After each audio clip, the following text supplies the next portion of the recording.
Hello, it's me, Joy.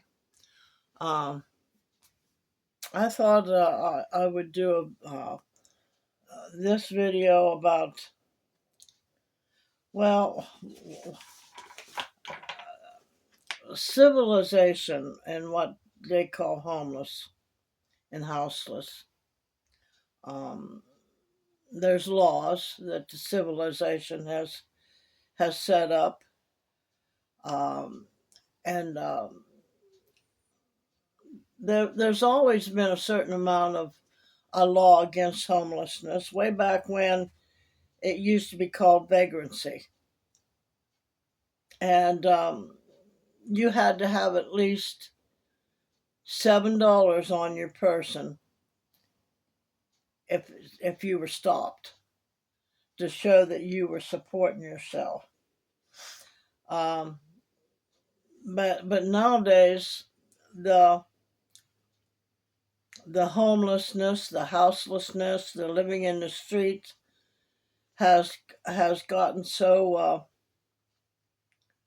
um, actually overtaken the cities and the woods and so forth. And people are trying, once they get and they don't have a house to live in, um,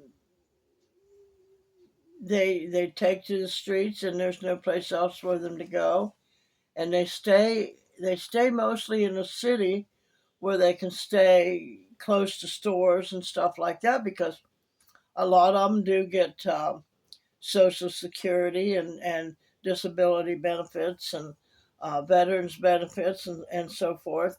So they stay close to where they can go to soup kitchens, and if they or they can get shelter uh, if they can get there in time, because there's usually great lines to get into a soup kitchen, to get into a shelter for the night. And the so civilization calls, if you're not living in a house,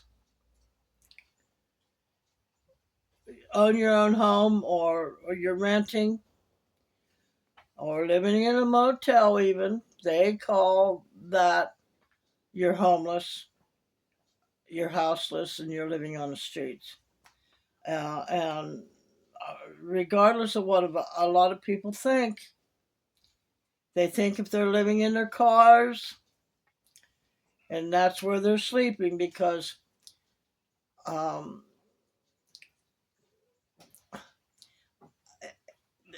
the way that that the article is stated is that camping. So, but they recently finally passed a law, um, and made it against the law to be homeless, houseless, whatever you want to call it.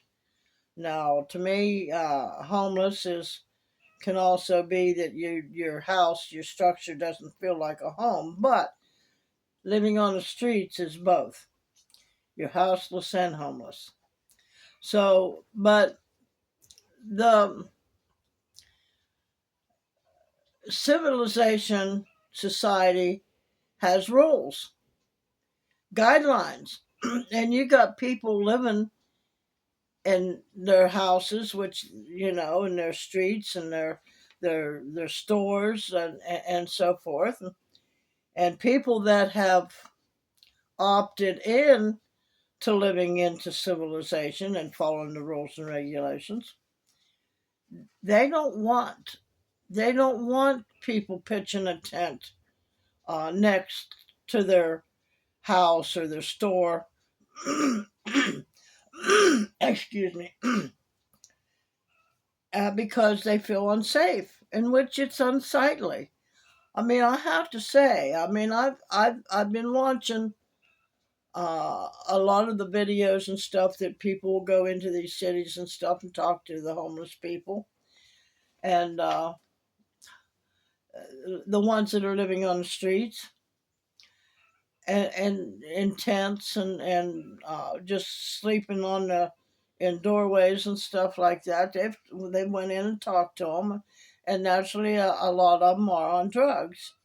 But here's the thing: why did they get on drugs? I mean, it's a lot of different reasons. Some of them got on drugs, and that's why they lost their house, or that's why they lost their uh, places to live. A lot of them didn't get that way until after they got on the streets because that's the only way they could cope with it. Uh, because the rent prices and stuff have gotten so high, and there are certain aspects you've got a criteria. In fact, I remember way back, and this was a little village I lived in, and there was this little house. I just thought it was the cutest little thing, and it lived right, and it was right by a store, and they had it up for rent. Well, I went in and I talked to the landlord, and it was fairly simple to get a place back then in my younger years.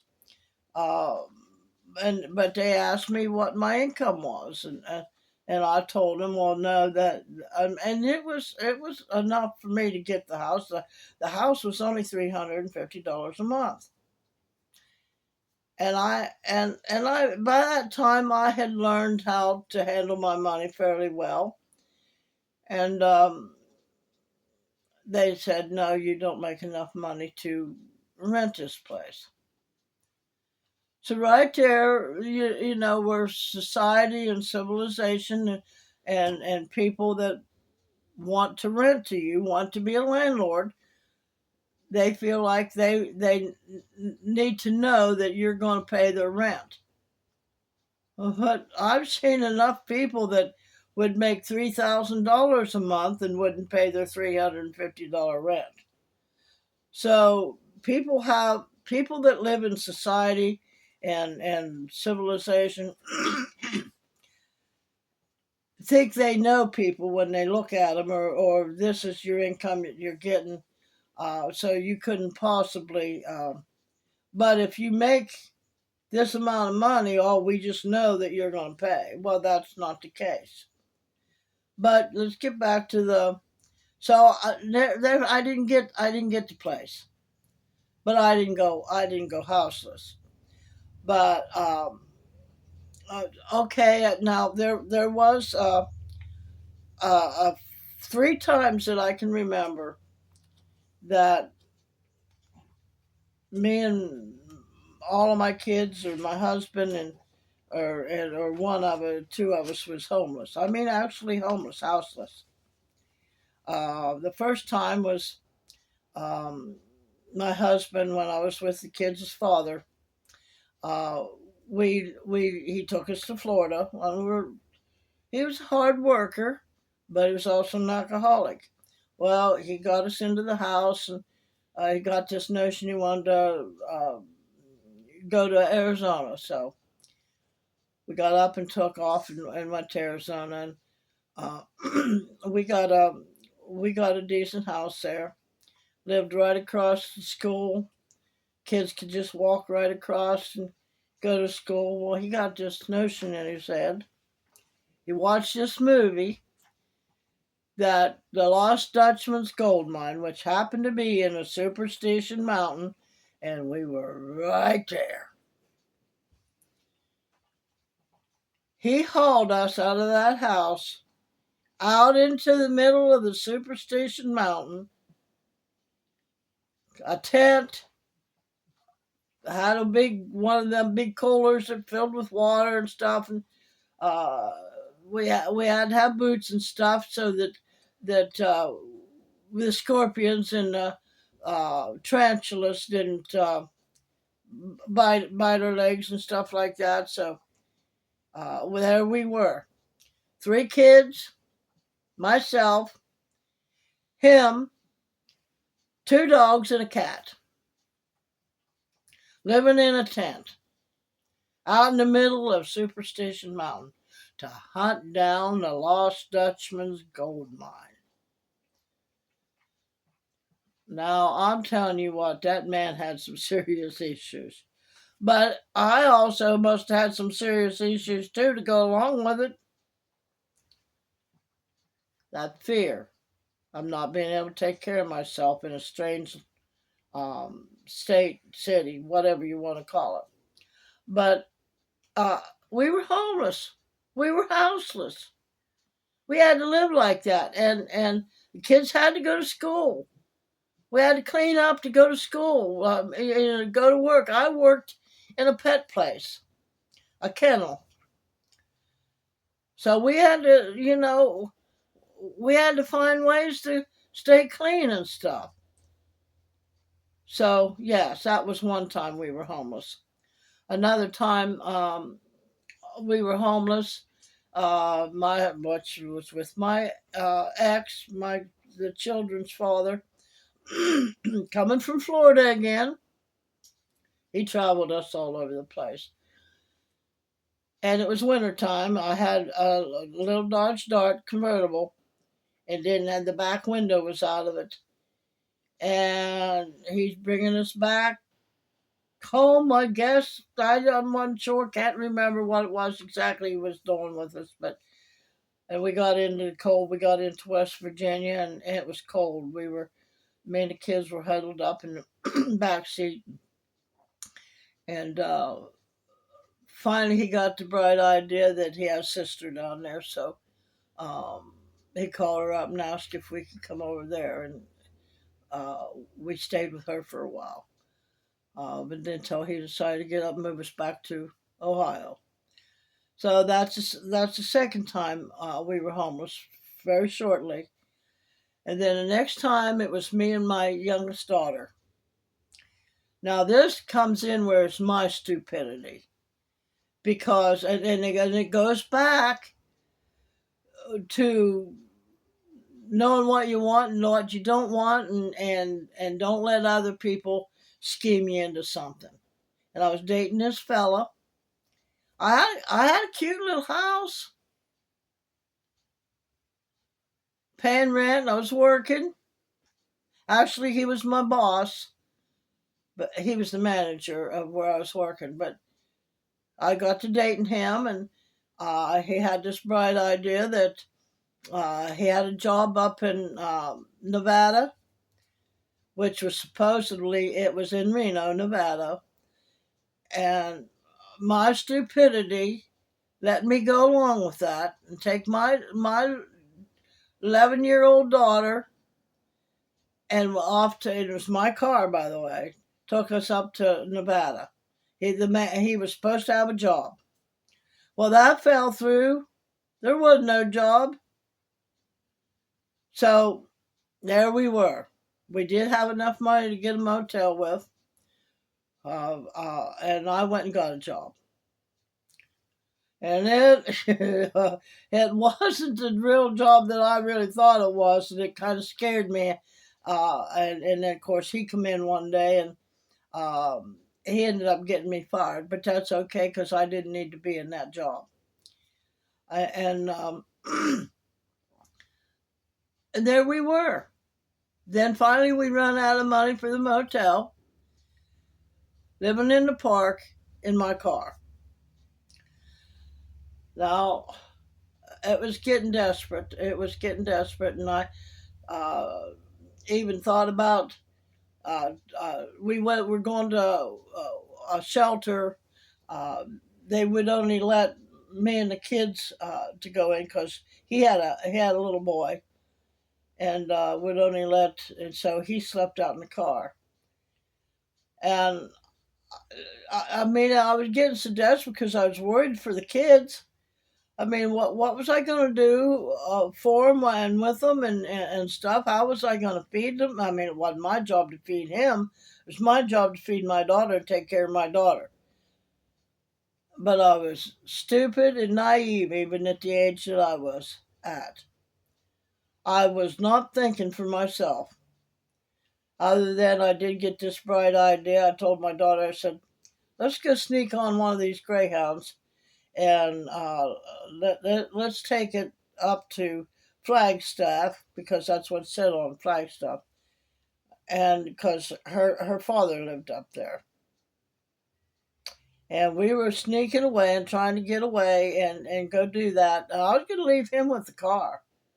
So anyway, needless to say, I was homeless there. We won't go any further than that. But homeless civilization, people that live in civilization and societies don't want homeless people living in tents by their house in campers. They're hauling them away. They're complaining about it. So naturally, then uh, the the the cities and the states have to do something about it. So they just passed a law that if you're caught sleeping in a tent, sleeping on the street, sleeping in a car, uh, uh, and God forbid if you happen to be waiting on somebody at the store and you're sitting there and you fall asleep, God forbid, because the policemen are allowed to check you out and see what you're up to, and and then there are people that say, well, they don't know the law. Well, which they don't know the law, but they, in their own mind's eye, that what the law says. But you got to watch the wording. Now, I didn't look at the bill itself and what it said. So I'm sure it was a big, lengthy thing. But what I'm getting on the internet don't tell all that. But there are many ways that the police can stop you and it be legal. So if you're sleeping in a van, I don't care how nice it looks inside.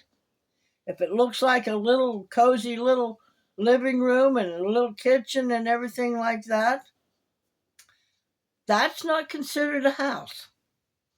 That's not considered a residence. And civilization expects it to be a residence.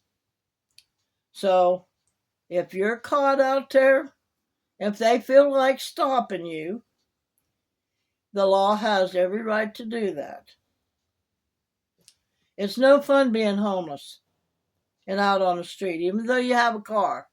It's not any fun. And so I am hoping by my videos that I can show people and different aspects of things of how you can be frugal, be diligent with your money, be smart with your money, and how to stay in a house, whether it be tiny or whether you're renting.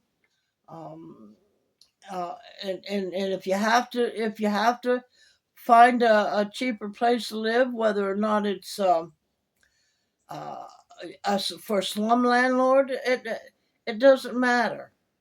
The point being is you don't want to be on the street because civilization, the people that choose to live, don't want um, homeless people on the street next to them because they've got this idea that homeless people are terrible people.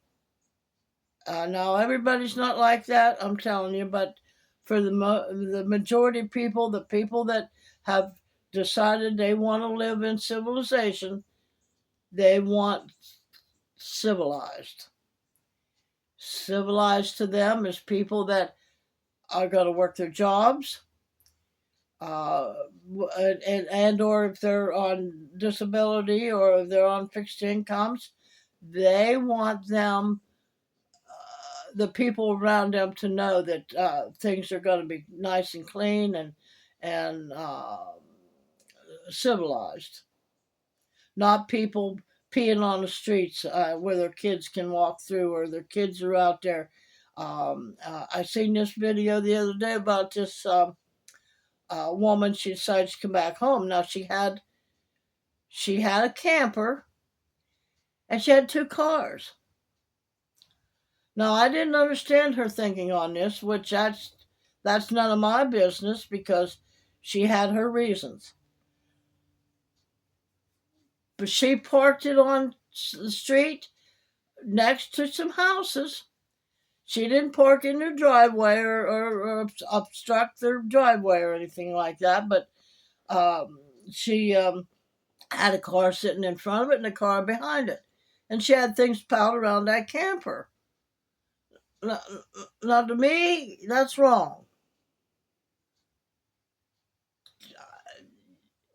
If if she wanted to be, if she felt she had to be homeless, or if she felt that that was, her only way of living, then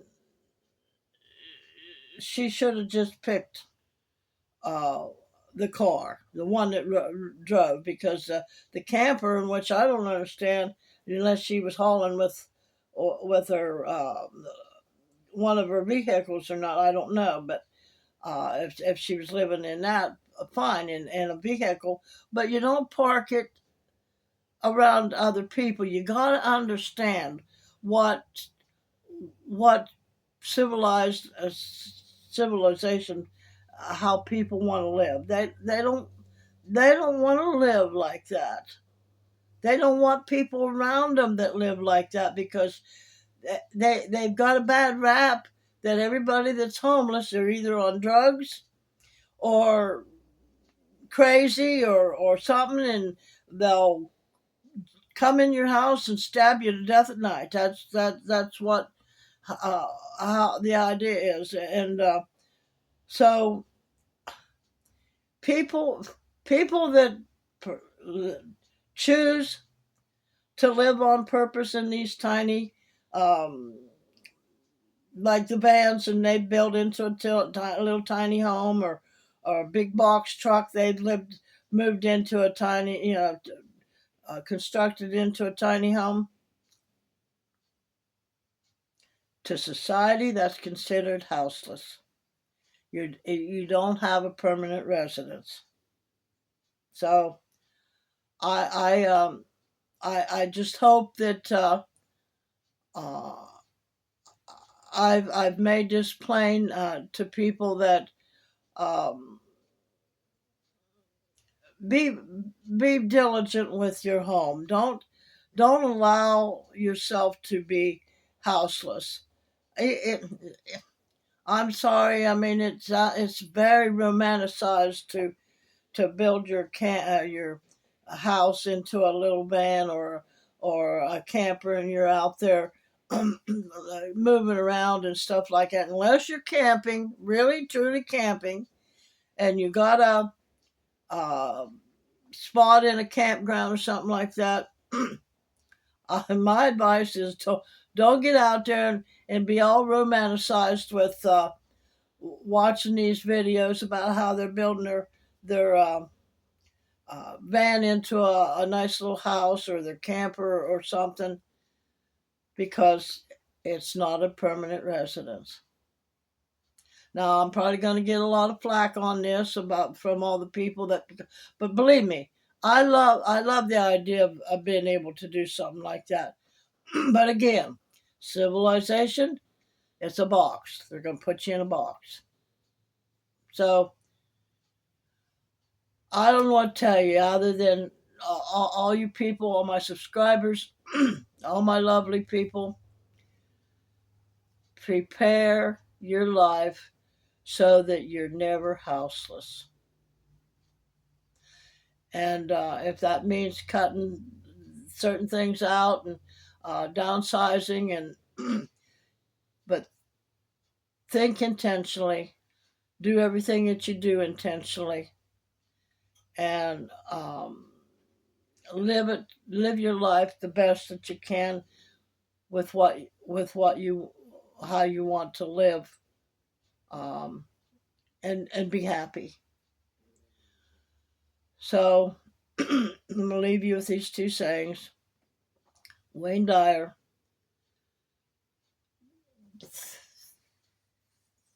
changing your thinking can change your life. And Henry Ford said, if you believe you can, or if you believe you can't, you're right. Either way. So y'all have a great day. And I love y'all. And please don't be all you tiny um, van dwellers, and people that are choosing to live in your cars and stuff like that. People that haven't didn't have a choice but to live in their car, or if they thought they didn't have a choice. Um, if I've offended you, I'm sorry. I don't mean to. I'm just letting you know how society and civilization is. You might not think you're homeless or houseless, but the laws do. So you have a great day, and we'll talk to you soon. Bye.